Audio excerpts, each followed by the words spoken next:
পশ্চিম কাৰ্বি আংলঙতো উচ্ছেদ চলোৱাৰ দাবীত প্ৰতিবাদী কাৰ্যসূচী জিলাখনৰ ৰাজহুৱা আৰু গ্ৰাম্য গ্ৰেজিং ভূমিত উচ্ছেদ চলোৱাৰ দাবী APHLCৰ ৰাজ্য চৰকাৰ আৰু কাৰ্বি স্বায়ত্তশাসিত পৰিষদক এই ভূমি শীঘ্ৰে বেদখলমুক্ত কৰাৰ দাবী ৰাজনৈতিক দলটোৰ বিভিন্ন স্থানৰ পৰা একাংশ লোক আহি পশ্চিম কাৰ্বি আংলঙৰ গ্ৰেজিং ভূমিত বসতি স্থাপন কৰাত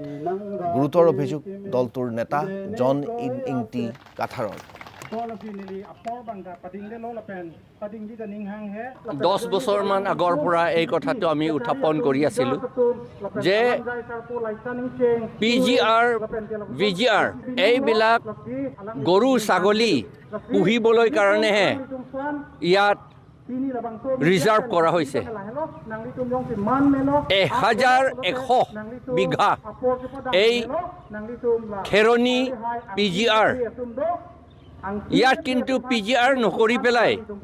গৰু ছাগলীৰ কাৰণে নাৰাখি পেলাই ইয়াত সব এনক্ৰোচাৰ্ছ বিহাৰৰ পৰা আহি সব এনক্ৰোচ কৰি থৈছে 6 শিডিউল মতে ট্ৰাইবসকলক বচাবলৈ কাৰণেহে মাটিটো ট্ৰাইবসকলৰ হাতত সদায় থাকিব লাগে নন ট্ৰাইবেলসকলে ল'ব নালাগে বুলি তাত কৈছে সেইকাৰণে আমাৰ ট্ৰাইবেল মানুহ খুব দুখীয়া হৈছে আৰু ট্ৰাইবেল মানুহৰ ঘৰত এতিয়া গৰু ছাগলী নাই খেতি কৰিব নোৱাৰা হৈ আছে সেইকাৰণে আমি কৈছোঁ এই PGR VGRত যিমান মানুহ যি ধৰ্ম হওক যি জাতি হওক যিমান মানুহ ইয়াত এনক্ৰোচ কৰিছে বেদখল কৰিছে তেওঁলোকক